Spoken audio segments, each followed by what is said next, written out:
নমস্কার, @juice cooking চ্যানেলে আপনাদের সকলকে স্বাগত।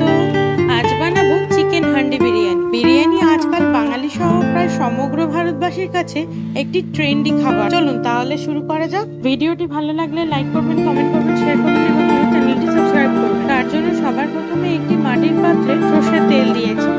তেলটা যতক্ষণ গরম হচ্ছে এদিকে হাঁসের ডিম আর আলুগুলোকে এইভাবে ছুরি দিয়ে কেটে নিয়েছি। এবার গরম তেলে দুধে ভেজানো পেঁয়াজ কুচি দিয়ে পাস্তা বানিয়ে নিয়েছি। যতক্ষণ আলু আর ডিম ভালো করে ভাজা হচ্ছে, যাই হোক, বিরিয়ানির ভাত বানানোর জন্য গোটা বিরিয়ানি মশলাগুলো একটি স্ট্রেনারে দিয়ে দিয়েছি। এবার চাল দেওয়ার আগে পরিমাণ মতো লবণ, একটি পাতিলেবুর রস, 1 টেবিল স্পুন সাদা তেল, তেজপাতা আর গোটা গরম মশলার স্ট্রেনারটা বেশ কিছুক্ষণ জলে ফুটিয়ে নিয়েছি। এই জলে আগের থেকেই একটি গোলাপ পাপড়ি চলে গিয়েছে। আপনারা হয়তো কোনো ফুটো ভাববেন। ভালোভাবে জল ফুটে আসলে চাল দিয়ে দিয়েছি। বিরিয়ানির চালটা কিন্তু আমি 60% বয়েল করে নামিয়ে নেব। তারপর একটি মাটির হাঁড়িতে প্রথমে তেজপাতা দিয়ে 2 টেবিল স্পুন ঘি দিয়েছি। এবার কিছুটা ভাত দিয়ে তার উপর থেকে চিকেন, আলু দিয়ে দিয়েছি। বিরিয়ানি স্পেশাল চিকেনটা আমি আগেই বানিয়ে রেখেছি।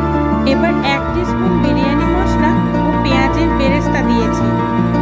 আবারও 1 স্তর ভাত দিয়ে গোলাপ জল, কেওড়া জল, মিঠা আতর ও জাফরান দিয়ে দিয়েছি। এই সবকটি আমি 2-3 চামচ দুধের মধ্যে গুলে রেখেছি। এবার ডিম দিয়ে আবারও পেঁয়াজের বেরেস্তা দিয়ে 1 টিস্পুন বিরিয়ানি মশলা দিয়ে হাঁড়ির মুখটা ভালো করে সিল করে দিয়েছি। 10 থেকে